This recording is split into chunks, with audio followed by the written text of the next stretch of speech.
Mosley then, they told Punk, okay, well, if you're going to go, can you do an angle? And I guess they brought the whole, you go on and tell people, I got to go, I have a concussion.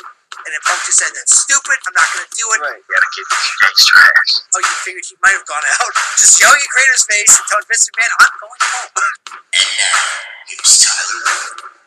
Yes, and rumored to come back this past Monday night on Raw in his hometown of Chicago. And the crowd was definitely disappointed at the end, as we were just talking about before the show, when CM Punk did not come out and the credits rolled. Much expected CM Punk would return, and of course he didn't. Well, at least people can chat about this whole. It's a work, people. It's a work. This is not fake. Right. He's not. He didn't actually walk out in the company. I mean, this is all an elaborate storyline here. I was pretty certain he wasn't going to make a return. It's Punk we're talking about here. I don't think he was going to return without a good enough of a reason. I don't think there has been one. Yeah. So he's staying away. Yeah, and I mean, like rumoring him coming back. I mean, there could have potentially been, if there was like a really good creative move that they had in mind for CM Punk, but I guess they didn't. And yeah, I guess it's looking unlikely that CM Punk will be back anytime soon now, because all times, I mean, his hometown Chicago, on the build up to WrestleMania, and he wasn't back. So, well, people are still rumoring around that he might still make a return. Yeah, with those, but it's looking less. It actually died pretty fast though. All those people just shut up now, pretty much for a little bit. I mean, I guess they just figured there's like no possible. Well, at least WrestleMania, they almost know for sure now. He's not jumping Mania. Don Tony and Kevin Castle, So yeah, guys like those who were. This is just a work, about a month ago, but nevertheless, I mean, Raw, Monday Night Raw was still interesting nonetheless. I thought it was a good show. Yeah, I mean, WWE seemed to handle the crowd pretty well. The hijacking of the show. They even acknowledge at some point, about hijacking the show, which we'll talk about later. But definitely one of the highlights in the beginning was Mark Henry, I guess, returning again. Yeah, apparently Mark Henry is Brock Lesnar's bitch now, pretty much. Yeah. But just put like a sign around his like.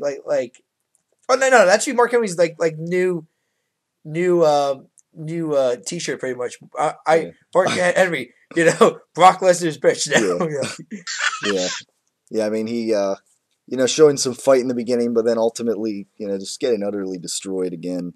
As Lesnar releases one of his other his manly girly scream, pretty much. Yeah. Right. Yeah, another one of those added to the archives and of YouTube, and ultimately just I guess a way to have Lesnar bounce back from last week, from the Undertaker getting beat. Yes, after wasn't there after getting stabbed with a pen and getting chokeslam, and right. Suppose he's selling it for the entire post show on the network. Yeah, they kept panning to the ring, and he's still there laying out on the table. Yeah. Yeah, so without Undertaker there, I guess it was only fitting to have Lesnar beat somebody up, and that guy was. Well, besides the fact that he's not going to be there for the next two Raws, so which means this is going to be an interesting feud to hype up then, because this is the problem we get part timers, and they got a limited amount of dates they can work in that. Yeah, so we'll wait a few weeks, I guess, and see what happens next between those two. Because they're not going to be confronting each other for the next 2 weeks. It's not going to be until the final 2 weeks where we get some confrontations, pretty much. Right. So that's the Lesnar and Undertaker saga right now. How about Paul Heyman just trolling the crowd, pretty much? Yeah. It was actually great though when he was kind of leaning, almost like what he used to do at ECW. Yeah. Just kind of lean his over and just kind of like respond to the crowd, pretty much. Maybe as Michael Cole would say, vintage Paul Heyman. Pretty much, yeah. But this guy, he wasn't terrified of the crowd. There was a few guys who were not terrified of this crowd, pretty much. I mean, we'll get to those guys, I guess, when their segments come up. Right, and then speaking of Paul and the Undertaker, we have Paul Bearer in the Hall of Fame. So well deserved. Yeah, so stacked class, pretty much. I mean, it's pretty stacked. It's competing pretty well with. But then again, I guess that you're offering the whole show live finally on like an actual, not an actual network, but on the WWE network. Yeah, I guess you don't have any excuse to like edit anything out, and you'd have like the B level of the class get edited out on DVD and that, and then put the A level on for like an edited version, pretty much on USA. Yeah, they got a couple more spots left to fill, and that's about 6. I don't know. I'm hearing rumors of a Scott Hall NWO deal. All right, with Hogan back, you got a possibility. Yeah, and then of course, amongst other things, of course, you had the interesting Daniel Bryan and Triple H and Stephanie McMahon segment. That's where they were talking about the hijacking of the show and Daniel Bryan. Yeah. They're gonna, this crowd was gonna hijack the show, but still, I mean, Triple H and that, the fans were not let him speak pretty much, but he, cool, calm, collective, just kept cutting the promo like he was supposed to, and definitely a good segment. Yeah, I mean, proof of legends there. I think only a few guys can actually not a crowd reaction affect them cutting a promo. I mean, there's some guys. I mean, let's look at like Batista, for example. When he first came back in that, he really just could not handle that crowd reaction when it came to cutting a promo. Yeah. But, there's Triple H and even Stephanie, like even when she talked and you could hear the chorus of boos loud and clear, but she just kept going. Yeah. Yeah. So, I mean, Daniel Bryan continuing to challenge Triple H at WrestleMania, and I guess the match isn't, down yet, but, I guess eventually this whole. We know what's going to happen. Yeah, eventually. Yeah, something's. I'm calling it now. He's in the main event. Brian. You think? Oh, you mean the triple threat? Batista's got it. There's also. Batista's got involved now. Yeah, I mean. Wait, there's also that wild card too. You're talking about the main event as in with the championship, as in triple threat championship. Yeah, which actually now is going to close the show. Yeah. Well, yeah. I would hope it would. I don't know what else you got. I think this Raw proved it pretty much. I mean. And if it's those three guys. You can't close it with Taker and Lesnar, really. I mean, especially if Lesnar's taking 2 weeks off. Well, yeah, I mean, he's taking 2 weeks off. Lesnar's got 2 weeks off, pretty much. Yeah. So that's 2 weeks you can't hype up the match, really. I mean, if Taker shows up next week or anything. And then, you got 2 weeks, and I doubt they can get the fans that into it to the point where they'll say, yeah, I'll be happy with this thing ending the pay-per-view, pretty much. Yeah. Yeah. I mean, hyped the thing that's behind them as the main event, more than the main event, is Triple H Daniel Bryan right now. Yeah. Mostly due because of Daniel Bryan and his popularity right now. So you're going with the idea he's going to be doing double duty that night? Why not? I mean, I brought up how he done it before there, but I mean, does nobody remember WrestleMania 10 with Bret Hart? Yeah. I mean, he had 2 matches that night pretty much. Granted, one was a classic and one was like a 10-minute kind of sloppy mess with Yokozuna, but this one's different. He's going to be in 10 long. But then again, it's a triple threat match, so he can rest in spots too. I mean, that happens a lot in triple threat. One guy gets like dumped out or gets through the announce table. They might pull that. Maybe he gets Batista bombed through the announce table. He's out for a while, and then him and Orton just fight it off for a while, and then Daniel Bryan makes his way. That happens a lot, so that could happen. I mean, no reason some people would say that might happen because that might spoil the finish to Triple H Daniel Bryan pretty much, and I'm like, it wouldn't spoil it. That's who should win. Yeah, I mean, there's no benefit to Triple H winning the match. There's none. Yeah. So Bryan wins. 1, 2, 3, tap out. Whatever it is, the B+ athlete beats the legendary Triple H pretty much in the ring, and then his prize is he gets to go to the main event and face 2 of Triple H's old boys pretty much. Right. Yes. Because I mean, the fact that he's been feuding now, not just on Raw, but now SmackDown. He's in a tag team match against Batista and Kane. Kane with Big Show as his partner of all people. But but the point is, But the point is, you got Batista and Orton. Orton has shown no signs of babyface on Raw. Right, I mean, he was still a heel. I mean, granted, he was kind of, vanished as soon as Batista kind of tossed him out of the ring and was never seen the rest of the.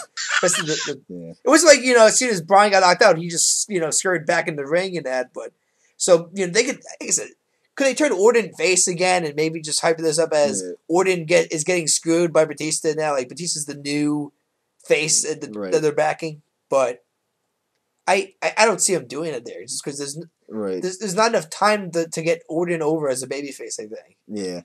Yeah, definitely not as champion right now too, and You know, especially since people don't. I mean, people aren't really. They want to see Daniel Bryan.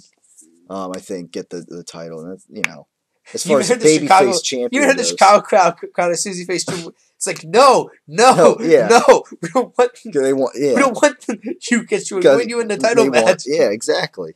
But yeah, I mean, this is I mean, if that you know, if he faces Triple H like you said, and you know, maybe, and then if that would get him then a main event title match too. I mean, you know, there's a way that they could have both there. I mean, it'll be interesting to see. Yeah, what you know. First off, if he even faces Triple H, and then you know where they would go from there. Well, I think he's facing Triple H. I think either way, that's a given now. Yeah, it's just like whether or not do they, you know. And I almost think it's a given that there's going to be a stipulation where okay, well, if you beat me, you're in the main event. You're in the Batista Orton match. Right. It's just like, you know, which week do we find this out? Because it wasn't this week that it was made official, and you know, so you wonder if like next week. Well, we got 4 weeks left. So, the last week. And then the dynamic of when they introduce, you know, if they would introduce the title match stipulation as well. So. Yeah, it'll be interesting to see what happens. I mean, the only reason they would still go Batista and Orton is that, fans will shit on this match. Yeah, they'll hate it. Yeah.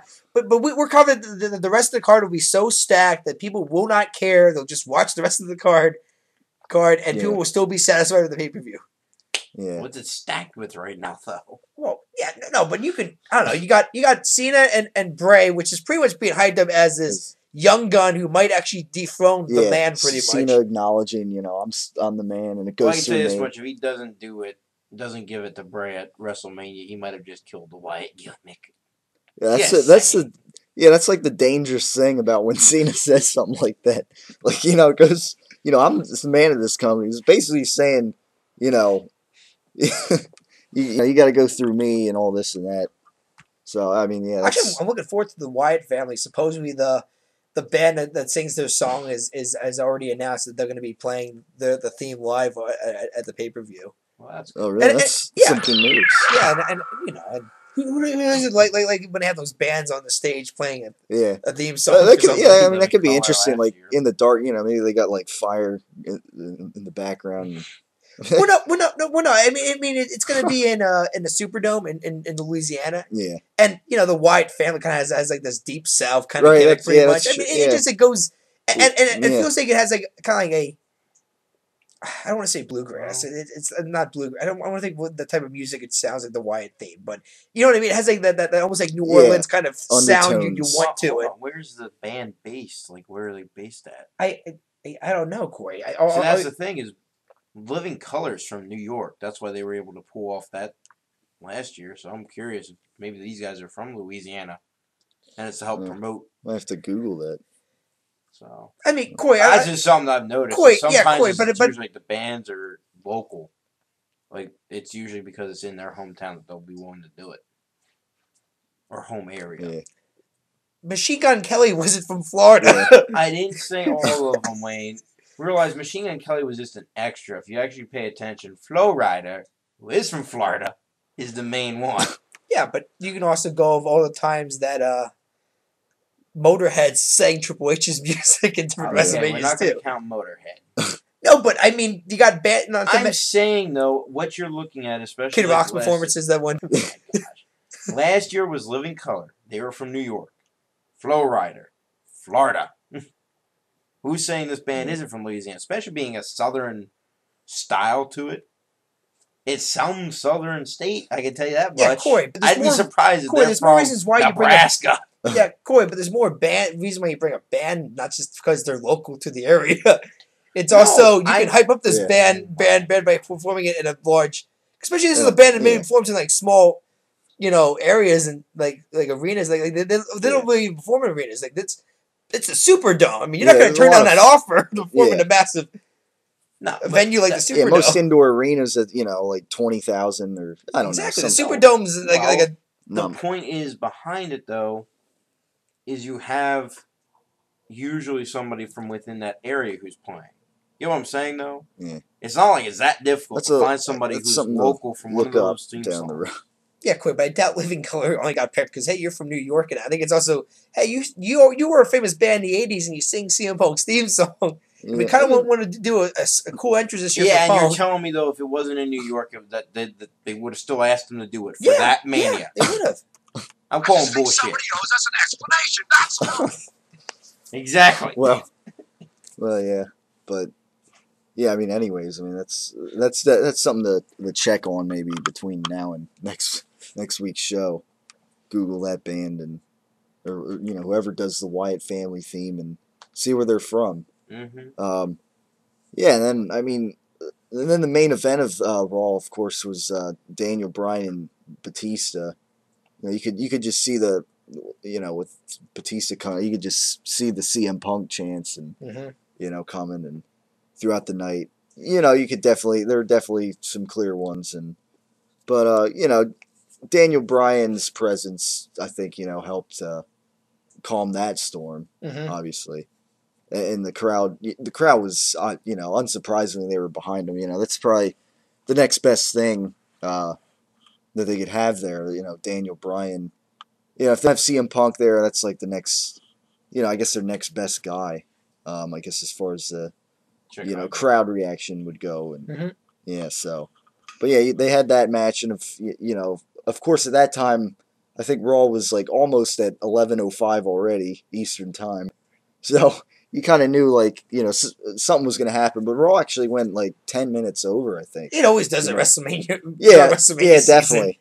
Mm-hmm. But yeah, how when The Rock came back for announced as host, they were like 20, almost half an hour over the time. Yeah, USA didn't care because the ratings went up that night. Just, like people just were like, hey, I remember this guy from when I was young or something like that. Yeah, and just stayed. Yeah, so, but yeah, I mean, clearly, you can tell it's WrestleMania time when Raws are going over like that, and that was also the night I remember when they cut off the censors from temporarily. Yeah. There wasn't any bleeping during that promo. I mean, it was in the beginning, but then all of a sudden the censors just magically just went away. It's because they gave up.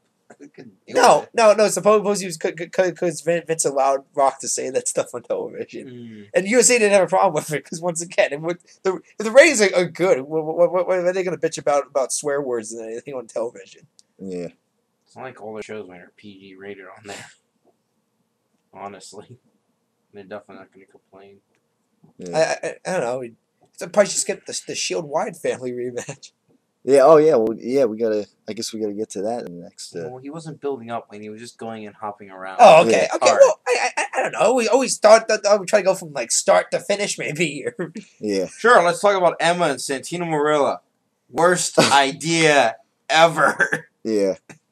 I don't even get this girl from NXT, this Emma person. I'm like, because you don't watch NXT, so you don't understand how awesome this person is. Yeah, doing this. Yeah, that's your honestly, dance. I would cheer for Summer Rae and Fandango because I don't care to do this. Like, what is this? That's the Emma dance. It's part of her. I feel like I'm watching a female version of Eugene, for crying out loud. Corey, the problem here is that. Well, to me, it's almost like the Bad News Barrett character there. It's awesome somewhere else, and all of a sudden they put this thing on live television at Raw, and the way they just... First of all, I don't think signing her up for Santino is helping this person get over. No, about a guy who does this. Yeah. But, no, but I don't think that helps this... Because... No. I'm going to say this. If you're a diva right now in the WWE there... You're better off working down and development NXT because at least down there your matches can go 15, 20 minutes. Yeah. Mm-hmm. And people actually give a damn if you won the belt down there.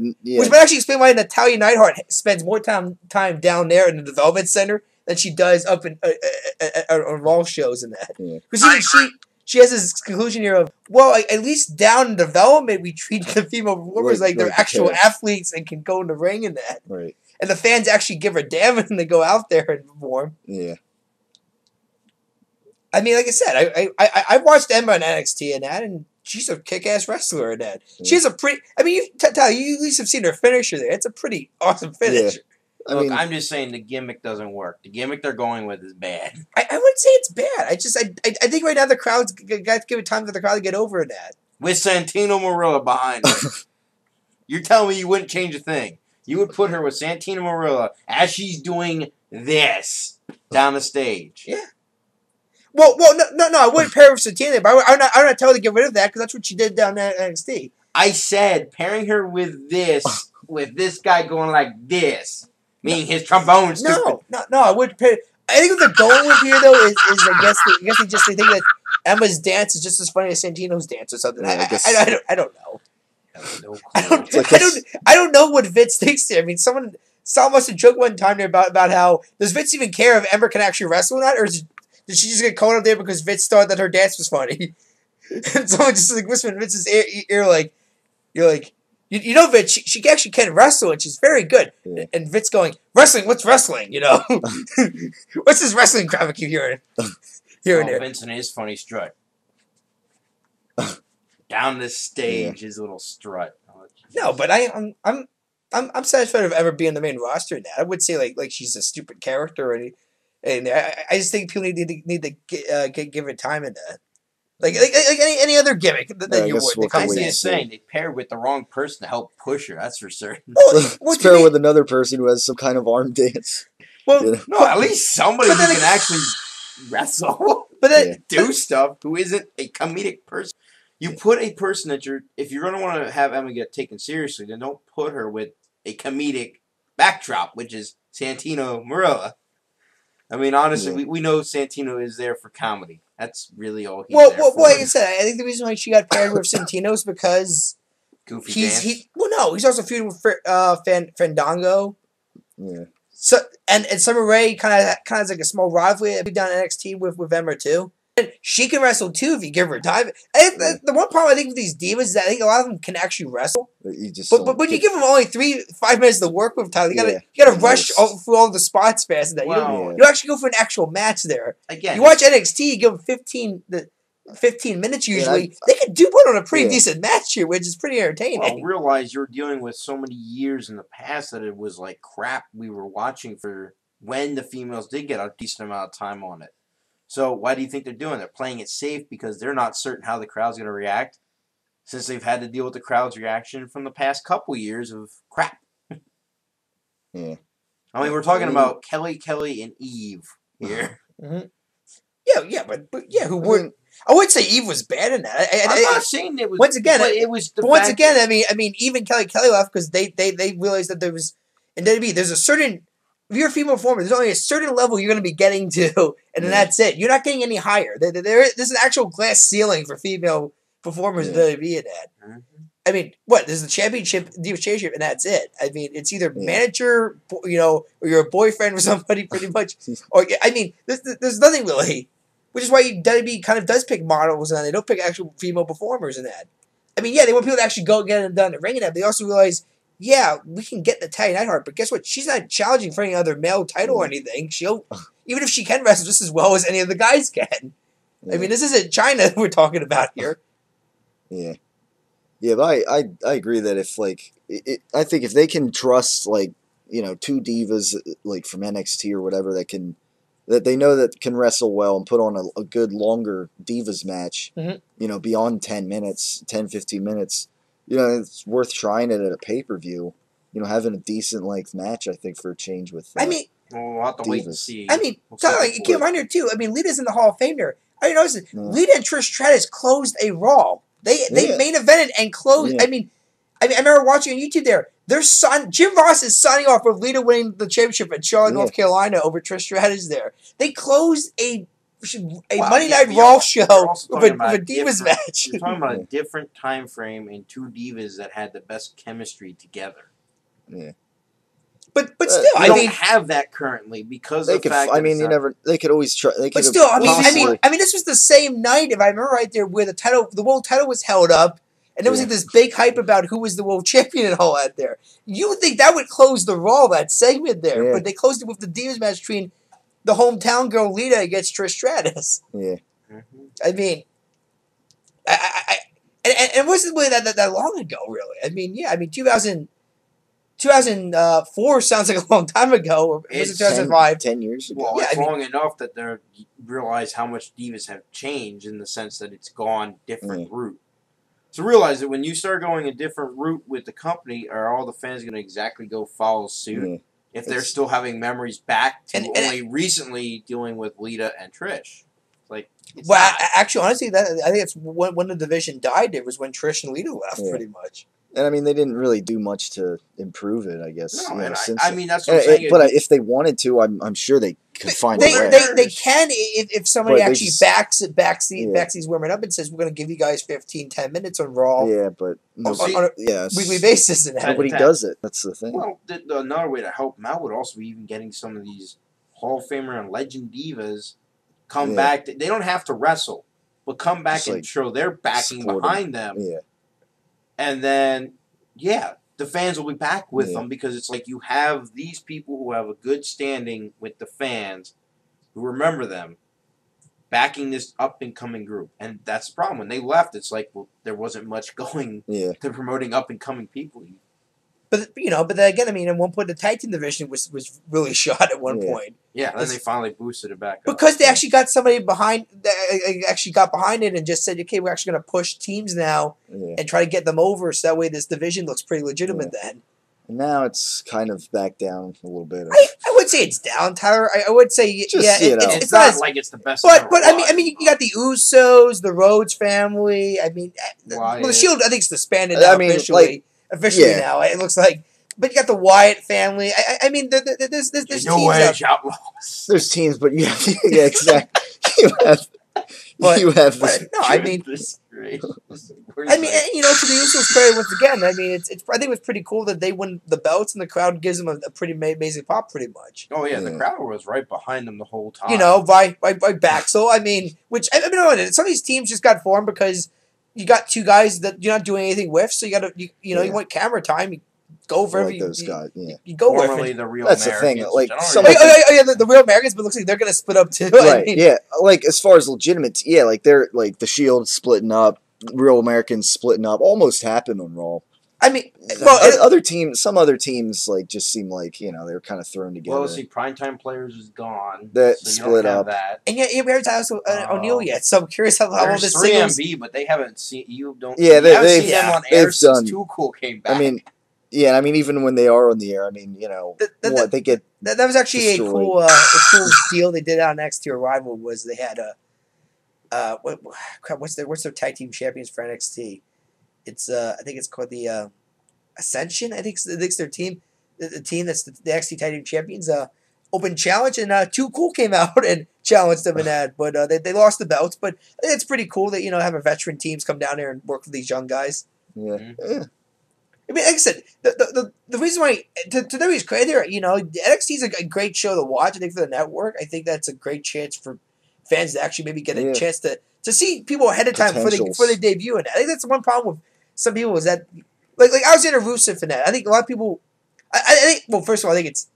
I don't know if this is perfect or bad timing here that this guy's got a Russian gimmick and Russia's already in a conflict with Ukraine right now. Well, actually, he's Bulgarian. Actually, Bulgarian. If you remember, like they, I thought they actually had. I remember her saying last night that, and I was confused by that too because I thought maybe they changed it at the last second. That's what I'm thinking. Because I swear to you, when it came out at the Rumble and even NXT, they hyped him as this guy as this Russian giant essentially. Yeah, but I don't know. That's because of the Russian conflict in that. I mean, maybe. Yeah. I was. It wouldn't be the first time WWE has changed a gimmick because something I'd rather they change the gimmick than just fire the person on the spot. Hassan. Yeah, I think we went with the Muhammad Hassan character. Yeah. Who after a terrorist attack happens in London there during a taping has these like 7 masked men come down and beat up the Undertaker pretty much. And all right, everybody's saying there, oh great, WWE's endorsing terrorism now on the network. Not only that, but I think the flag in his Titatron might be Bulgarian. Is red, white, and greenish. Bulgarian. That's the thing. Or Hungarian. Maybe. When I was hearing like it was a Russian game, I'm thinking, well, that blue looks a little green in the flag. It does, and I know that the Russian flag is blue. Red. Well, not to mention the whole gimmick almost felt like an Ivan Drago ripoff. Pretty much. Drago, yeah. I mean, that badass like so Russian thing. The hot, yet still talking badass female. I defeat all men, and if he dies, he dies. Yeah. Oh, I'm just waiting for him to say those lines. So it's just it's like a joke. Maybe good old Michael Cole, Jerry Lawler, and JBL don't know their country flags that well. Yeah, I don't know. And the lady does kind of sound Russian too. That her spokesperson. Well, then again, you're talking Bulgarian and Russian is all within the. It might kind of be. You're not going to get anything. Yeah, but except Bulgaria's not an open conflict right now. Well, I mean, it's kind of like Ireland to England. Kind of because connection. we've all seen when WWE don't ever say that. There's a little similarity there. I mean, yeah. Well, no, but I mean, we've all seen it when WWE has taken a real life event like the Desert Storm and make Sergeant Slaughter this Saddam Hussein sympathizer, and Hulk Hogan is Mr. America here. Yeah. Starts.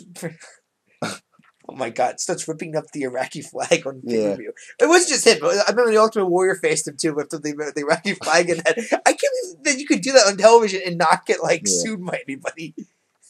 Yeah, we were kind of at war with the person that would have sued. No. But well, how did some people put it who reviewed the pay-per-view one time? They said it makes no sense because you guys were at war with a dictator, not a country, and yet the way they have it up here was like we were at war with the Iraqi country, pretty much.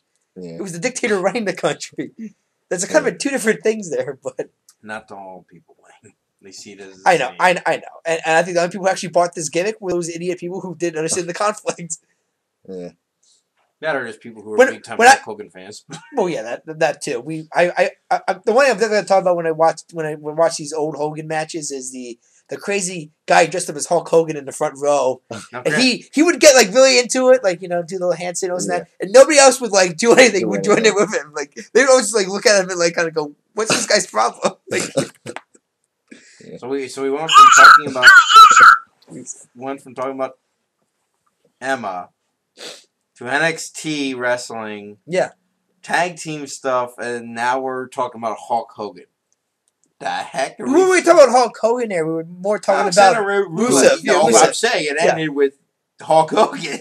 Well, Corey, to me, Hulk Hogan is like the Kevin Bacon game. You can you always go, no matter how hard you try, it always goes back to that person. Kevin Bacon. Yeah, you never heard the Kevin Bacon game? You start out with something, you connect the dots, then eventually you get the Kevin Bacon. No one's ever heard of this game here. No. I've kind of heard of it. Yeah. I mean, you can do with other celebrities too in that, but it's just you can start with this movie and go to that movie, and eventually you get to this actor right here, pretty much. Yeah. You can even probably do it with athletes too, where you go to this team. We want to talk about the Shield and Wyatt family before we burn up any more tape. Yeah. Okay. Anyways, what were you guys' thoughts on that?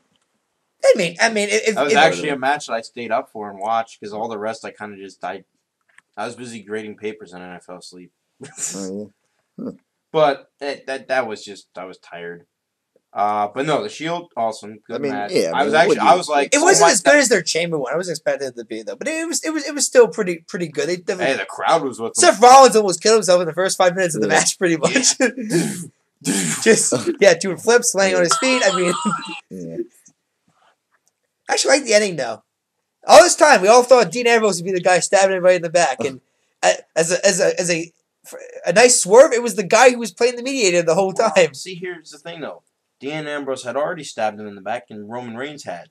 So you had to find a way to finally get Seth Rollins to be from the glue to finally just giving up and breaking. Yeah. So once you had Seth Rollins leave, okay, now you knew the Shield was gone because it's like you don't have the glue.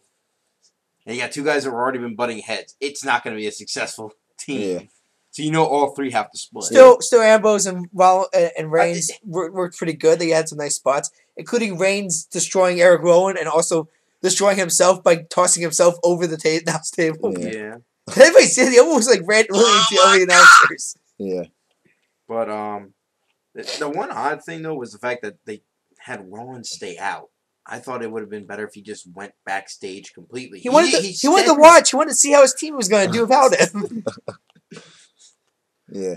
And based on, I thought he was going to come running down as soon as that one pin was up. Steal the pinfall. Steal the pinfall. No. He wanted to see how Ambrose and Reigns would do without him. Oh, totally. 2-on-3 is going to totally. So here's something that's going on, Tyler. Supposedly the triple threat match has been discussed, but here's another idea they had in mind. It was maybe, this makes no sense now, but have Reigns and Rollins versus just Rowan and Harper, and then just have Ambrose face Big E in a unification match. Just because, that wouldn't make... just to kind of acknowledge the fact that really Ambrose's U.S. title's kind of got pushed to the side. Yeah, and then in favor of like Big E's Intercontinental belt, pretty much. That might still happen though because it's not like Reigns and Rollins were not in communication. But then again, it looks like Big E has. Yeah. It looks like Big E has no opponent. I mean, everybody's been talking about the Real Americans. I think it's going to be Cesaro versus Swagger 1-on-1, not them bickering over the Intercontinental Championship. Mm-hmm. Especially since Big E just beat Swagger on SmackDown, and I have a feeling he's going to beat Cesaro on Raw too. So, excuse me. Supper, you know, just it's not sounding down like I thought it would be, but no, He's got to face somebody. I don't know who they got left to go with. No, but I mean, I can see that there. I mean, it's not like we're getting any more. I mean, don't I really want to see these three guys in the ring together. Yeah, against each other. Could happen down the road. Could be a real show stealer. I mean, granted, there's a lot of matches that can steal the show at Mania now. I mean, hell, if Cesaro and Swagger go 1-on-1, those two I think have good chemistry together 1-on-1. That could be an entertaining match. Yeah, I mean. Looks like Sheamus and Christian are going to go 1-on-1. That could be an entertaining match. I mean, that's the one thing I hated about Raw. I thought the crowd was being disrespectful to those two guys. They put in a hell of a match. Yeah. But you heard like, this is awful and end the match. And I'm like, I don't know what it is. It's an actual entertaining match here. I mean. Yeah. These guys are busting their asses off doing some pretty... Well, wait, that's like the same thing with the whole Randy Orton Sheamus after Wrestlemania. WWE has to... You know what? I mean, that's different because... That whole match started with this whole idea of you get to choose who Big Show's opponent is, and Orton won in a landslide over Sheamus. So it was clear we did not want to see two people, these two guys in the ring together. But and a little maybe F you to this whole poll deal. They just said, screw it, you guys get the Orton and Sheamus anyway. So I do not... I really do not care about that whole New Jersey crowd just shitting on that match. Yeah, I mean, to me, WWE God deserved that. You know, Orton and Sheamus did, and that's my thing. Like, you know, they didn't make that decision. That whatever WWE made, you know. But you know, the fans. But Sheamus and Christian was an actual match they advertised. I mean, and that was and that's the thing there too. If you're going to advertise a poll, I hope the poll results actually matter here. Some kind of pattern with Sheamus here, like, you know, but. That's unfortunate. You know, maybe you can play the Kevin Bacon game with Sheamus now. Yeah, Chicago, but yeah, I mean, it was a good match, and I mean, and based on the whole, what it looks like they're not done yet, so I don't know. I guess Christian and Sheamus one more time at Mania, maybe. I mean, really, it's the point now we got to try to find matches for us guys on the roster here. I mean, right? Yeah. Another example would be looks like Ziggler. If he's going to be on pay per view, will just face Del Rio 1-on-1. It looks like now because. Apparently on SmackDown, he interviewed in a Ziggler and Christian match by helping Christian win in that. I mean, or we could do a tag team match there too. You could have Ziggler and Sheamus team that just gets the Rio and Christian, kind of like you know, these two guys have been a pain, work together. We can get rid of these guys pretty much. I mean, like I said, this is the point here now with the undercard. It's just there's actual storylines, Tyler, and then it was just ones that just fall together the last second just to try to get these guys on the card. We'll see what they can fit on the roster for the. Yeah, that's the thing. Like they'll probably have to make a tag team match or something out of one of these matches. You know? I mean, but again, it looks like the Usos are going to face New Age Outlaws. At Mania because they have that tag team. Yeah, so because even though they had them on main event, they said the Outlaws said that they changed their mind that they were not going to use their rematch clause on main event. They would use it at a later date. My guess is Mania. Wrestlemania. Yeah, that makes sense. So you know why not? You have the Usos against the Outlaws at Mania for the belt. Who knows? Maybe for shits and giggles, they bring back the dumpster match for one night only. Maybe. What are we, Mankind and Chainsaw Charlie? No, but it's an actual match. I think you can use in a PG era. You just you throw some garbage and trash in there. You both the opposing tag teams in there, and you win the match. Then, I mean, you can do some pretty. I want to sit there and watch it for Mania. Yeah, I'm honestly trying to use his high flying ability rather than. I'm just saying, watch the WrestleMania 14 dumpster match between the Outlaws and Cactus Jack and Chainsaw Charlie, aka Terry Funk. It was a pretty good match. Yeah, but you got to realize you're talking about Cactus Jack and Chainsaw Charlie, hardcore guys that are known to do stupid, crazy, hardcore things during the time period. It fit. You're taking the high flying Samoans, the Usos. Could do some pretty sick spots of those dumpsters. You're the one who says that to stay in the dumpster. That makes no sense. No, but I mean, you can do a splash off in the dumpster on one of the guys. That would suck. Well, from the dumpster over the stage, they do one from the dumpster off of the stage on the. Oh my god! Yeah, I don't see that happening. I really don't. I'm just trying to make these undercard matches that matter here. Yeah, I mean, see what kind of variation they have. I doubt it. I really doubt it's gonna be too much variation. I'm pretty sure it's gonna be the same, like single matches or tag team. They might throw in like a few no holds bar or something. But somewhere. I don't really see. It's not like they've gone that crazy with matches for Mania. Yeah. Other than the Hell in a Cell in 28, which was just hey, we're in a cell. The end of an era. Yeah. All that was just, hey, we're in a cell. This is just to stop us from doing anything stupid. Okay. And I don't know. Well, that too. I think it would be pretty cool to have a cell match outside too. I mean, it was really the only cell match that took place in an outdoor arena too. Mm-hmm. Which people were always wondering, how the hell are we going to do that? Because got to set the thing up. And they found a way. WWE does. They always find some way for these outdoor venues to do something. One of these days, though, it's going to be a massive rainstorm, thunderstorm during an outdoor event. Yeah. And they're going to just regret it. Strikes the ring. I mean, that's mostly what the whole mini roof is over the rings for, so the ring doesn't get wet. Yeah. Because there have been times when like a little pyramid on stands. And, Granted, that doesn't fix the crowd problem or the stage or or the entrance ramp really, but. That also doesn't fix if it comes in sideways. I can go underneath and just go. But again, for WWE's credit, they've lucked out on every outdoor show they've done so far. No rainy day in sight so far. Yeah, they've had some cloudy parts in that, but it's usually been sunny and very calm nights. It also depends on the location they picked. Yeah, which was Florida 2 times when usually in that time of year it's usually always raining. Right, and even up in New York, there's usually some rainy. That time of year, they were floating close enough they could have snowed if they wanted to. And Nevada, when they did it for 9 during that whole Caesar gimmick, really the thing about that was the whole Caesar gimmick, I thought. But that too, Las Vegas, Nevada was hosting a WrestleMania. And everybody chanting, "Go USA" to Bret Hart, who is a Canadian. Yes. Oh my God, yes. There was an American in that match. It was Yokozuna, though, but since he was playing the Japanese character. Then we had Hulk Hogan come out. Yeah. Yokozuna, I challenge you. I'm going to get the belt back for the 20th millionth time. Also, poor Bret Hart there. After selling in that sold spot with Mr. Fuji. Oh, I got sore in my eyes. Oh, rolled up. Can't get a 3 count. Yeah. And then his buddy Hogan comes out, his good old buddy. Just saying, go get him, Hogan. Go get him. Wow, moron. Yeah. Well, like I said, that's gonna be a fun pay-per-view to watch. Because there was some hilarious, obviously.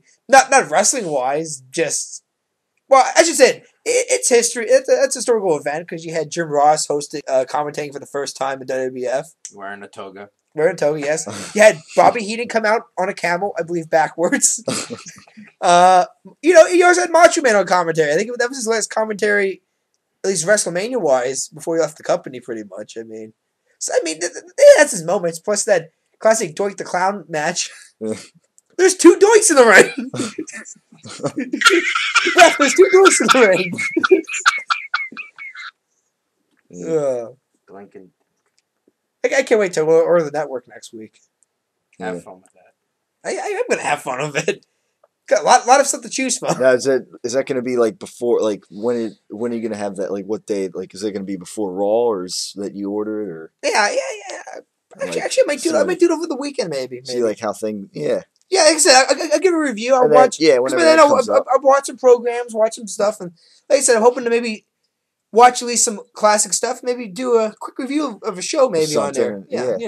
Yeah, maybe go down some memory lanes on some old shows that people don't remember. Yeah. You got some WCW pay-per-views that, like I said, you can check out, ECW pay-per-views, and who doesn't want to go back and watch WWF 1995 again? Yeah. Watch Oh crap! I'm trying to get some gimmicks. Oh, Kane as a dentist, pretty much back in the day, and a Canadian pirate who stole Bret Hart's jacket, and Bret had to fight him over the jacket. and Jerry Lawler, Jerry Lawler, saying offensive stuff to Bret Hart's mom. Okay, we're way off from the Raw. Like, we went south real quick. I don't know. Tyler just asking me about examples here. So. Well, no, like, I mean, but yeah, I mean, asking you when you're gonna buy it. Probably Saturday. Probably Saturday. Jiminy Crickets, you're talking about random gimmicks. Yeah. There we go. Yeah. We'll have a rematch of the gimmick matching. We'll do that again. How about that? WrestleMania 30. The gimmicks return. Yeah. Yeah, I mean, yeah, and like not only that, but like review like the if it works fluently, and the what is it, the presentation quality and everything. Pretty. Right, yeah, right. I don't know. Does this look like a good site? I mean, I guess that's all. Yeah, I mean, I guess that goes into like I said, this classic. I think it looks like the remaining WWE site. What do you want it to look like? I mean, yeah. Does it look pretty? The presentation. It's like.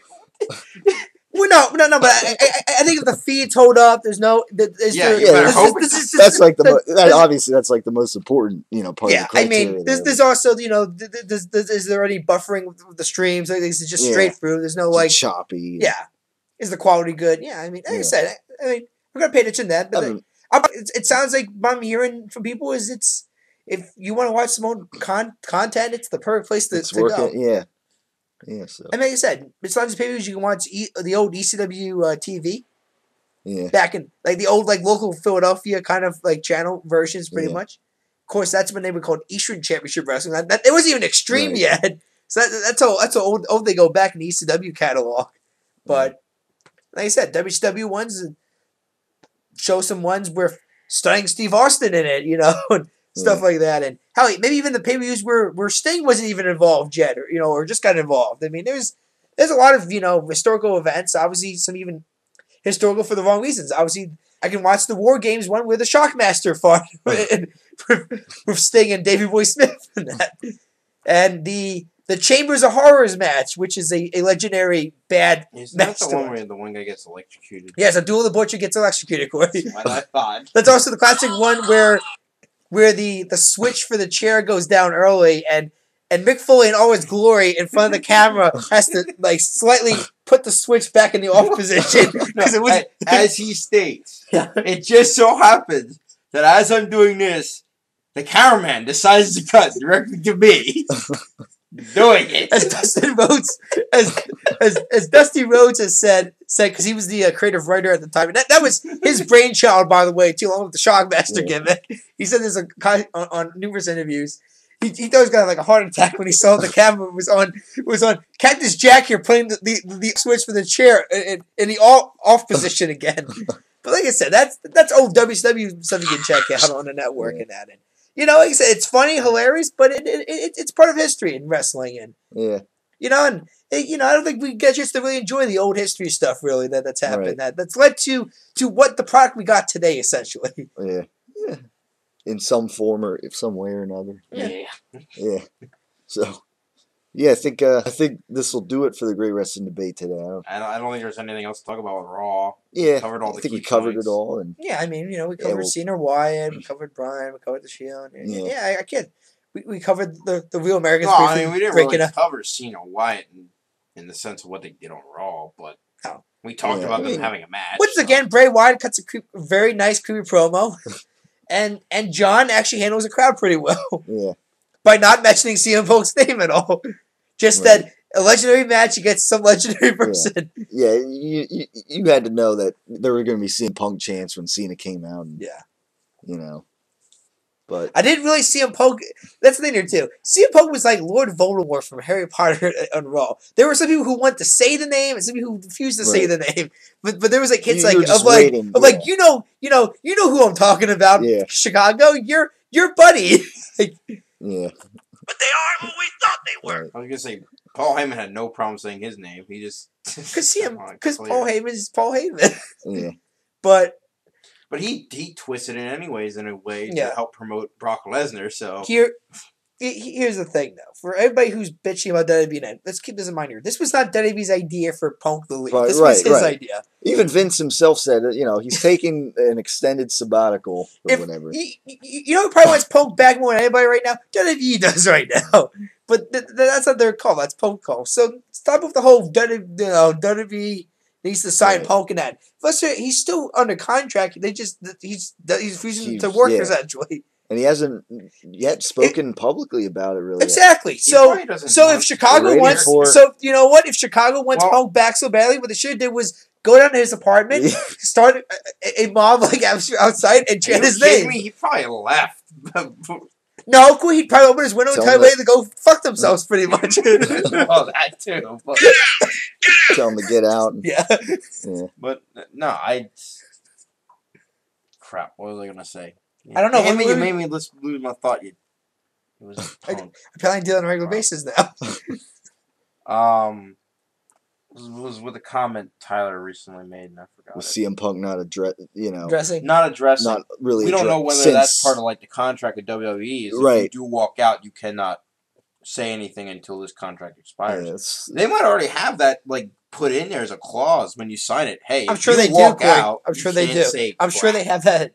Like I said earlier, there. If you want to hear maybe his first, I don't know, shoot interview he's gonna do, look to Colt Cabana probably, or maybe the Stone Cold Steve Austin podcast, maybe, or even Jim Ross is a podcast now. I mean, everybody's starting a podcast now. It feels like in the wrestling industry.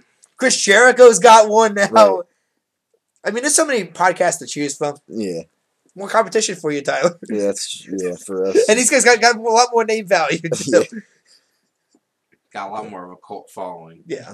Yeah. No, but that would be hilarious. That just them changing CM Punk's name and him opening his window, telling them to go screw themselves and so on, and piss off and get the hell out and call the cops. Maybe flip them off. Especially they did it when he was like trying to sleep. Especially if like a TMZ camera's there watching him do it too. Yeah. Here's your fan, everybody. There's your hero right there. Okay, there. Now we're going with the Justin Bieber route. Like I said, I think there are some comparisons between CM Punk and Justin Bieber you can make, as far as interacting with fans in public. I'm just saying. Yeah, but hopefully, this will get to the Justin Bieber part where he gets arrested for doing something terrible and going to jail. I don't think so. Yeah. I mean, don't get me wrong. Sometimes the fans kind of deserve it, especially when it's like, if he's dead tired, you really want to go up to a person when they're dead tired and pissed as hell. You're going to ask for an autograph. Yeah, there's something to be said there. I mean, it's, but... Keep in mind, like if that's him in a good mood, then you're fine. Depends on but the that's situation. a total cool. Justin Bieber's made that same excuse, and everybody tells him there, what a cunt, pretty much. And yet, Punk is like, poor Punk. Well, I'm just saying that. Hold on, there's a little bit of a difference. So we know Punk can at least be situation, civil, whereas Justin Bieber has not proven to be civil at all. There is a difference. Punk at least can prove to be civil when he's had enough sleep and paying attention to what he's doing. Paying attention to what he's doing, like that. Paying attention to what he's doing. Justin Bieber just doesn't really give a shit. Yeah. I mean, the only difference you can make is that Punk doesn't want to be the center of attention. Like I said, usually when he's out in public, he wears a hoodie, covers his face, doesn't want to be seen. That's the opposite of Justin Bieber. He's wearing sunglasses. He's showing off his, I guess, muscles or whatever. Lack of them. Yeah, his lack thereof. I don't know. He looks like he's a pretty jacked guy right now. I mean, he's still Maybe he's taking steroids. Loser! You're a loser! He's probably taking so much queer right now. This guy's probably a walking time bomb as far as drugs go, but... Yeah. We'll let the cops determine that. The police determine that for themselves. That's supposed to be a drug sound. What's that? What? The last sound effect? Were you trying to make it like a drug sound? Drinking. Okay. I don't know. I mean, I think with suppose if you're high in that, you do kind of get a craving for food and drinks in that pretty much. I mean. I mean, even if you're drunk, you get a kind of a craving when you get a hangover. We're talking about this now. No. This is like a month ago where we were on a ramble. We rambling now again? Just kill it. Sound effects courtesy of the Three Stooges. Yeah. Thank you, the Three Stooges. Jeez. Yes. But yeah, nevertheless. I think we need to kill the podcast. Just kill it. I think that's all for the Bieber talk. I think. I want to apologize to our entire fans out there. So if you don't want to sit here and watch the full hour and watch us go into complete insanity, feel free to go over to the other video involving a 3-minute clip of us talking about John Cena wearing a thong. Tyler, I thought the best way to end your podcast now. Finally, end it with Schwarzenegger saying from Terminator, "You've been terminated." Been terminated. Yeah. Been terminated. Yeah. Add that to the archives. I think that'd be a great way to end this and a podcast. You know what? If you feel like it to finally ever comment, this is your time to comment on this channel. Feel free to tell us whether you think terminated from Terminator. You've been terminated, Coy. Sorry. Yeah. You've been terminated. Or maybe we'll just change it to we'll be back. Yeah. There. We'll change it. Yeah. Yeah, or something like Brock Lesnar. I think we're done. We'll be back. That's one way. We'll be back. Yeah. Come with me if you want to live. Yeah. Okay. Seriously, you can do Schwarzenegger stuff all day. We can do a whole show dedicated to Schwarzenegger. Are we done? Good Lord. Now we're on to Schwarzenegger. Do it. This is the third time the phone's gone off. Yeah. Yeah. Well, We're done. Well, I think that'll wrap things up here on the Great Wrestling Debate for today. Thanks for tuning in as always. And stay tuned for next week. We got a review of the network. Yeah, Wayne's review of the network, with his purchase of the network, and we'll see what else goes on another episode of Monday Night Raw. Mm-hmm. On the way to WrestleMania. So stay tuned for that. And thanks for tuning in as always.